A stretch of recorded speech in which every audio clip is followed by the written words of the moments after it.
Hello everyone, welcome to my channel, recipes from my kitchen. ঠাণ্ডাৰ দিন লগতে বতৰটো আজি অলপ খেমেকা সেই ভাবিলো আজি গধূলি চাহৰ লগত ব্ৰেড আৰু পনীৰেৰে বনোৱা এই ৰেচিপিটো বনাই খাওঁ আহকচোন চাওঁ মইনো কি বনালো প্ৰথমে বল এটা লৈ তাত ব্ৰেড কেইখনমান সৰু সৰুকে ভাঙি ললো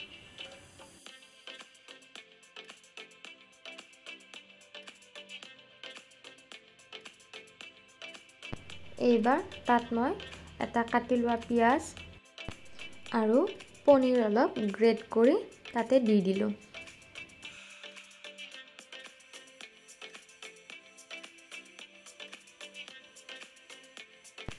এইবাৰ সোৱাদ অনুসৰি নিমখ হালধি জিৰা গুড়ি ধনিয়া গুড়ি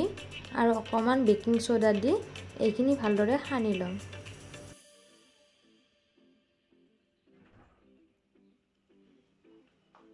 আৰু ইয়াত প্ৰয়োজন অনুসৰি অলপ পানী দিম যাতে বাইন্ডিংটো ভাল হয় ফ্ৰাই কৰোতে ভাঙি না যায় এয়া মোৰ মিশ্ৰণখিনি সনা হৈ গ'ল এইবাৰ মই এইখিনি ভিডিঅ'ত দেখুৱাৰ দৰে দীঘলীয়াকৈ শেপ দি বনাই লম এইখিনি দেখাত আঙুলিটোৰ নিচিনা হোৱাৰ বাবে মই এই ৰেচিপিটোৰ নাম দিছো পনীৰ ব্ৰেড ফিংগাৰ এইবাৰ কেৰাহী এখন গৰম হ'ব দি তাত অলপ তেল দি এইখিনি এটা আটাকে ভালদৰে ফ্ৰাই কৰি লম আমি এইখিনি কম জুইত ফ্ৰাই কৰিম পাছত জুইটো বঢ়াই দিম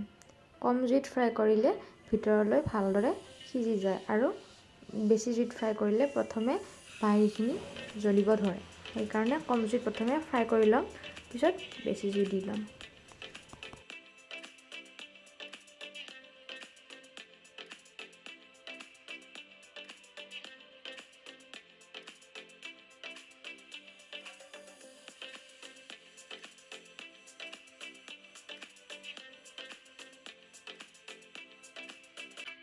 এয়া মোৰ এইখিনি ফ্ৰাই কৰা হৈ গ'ল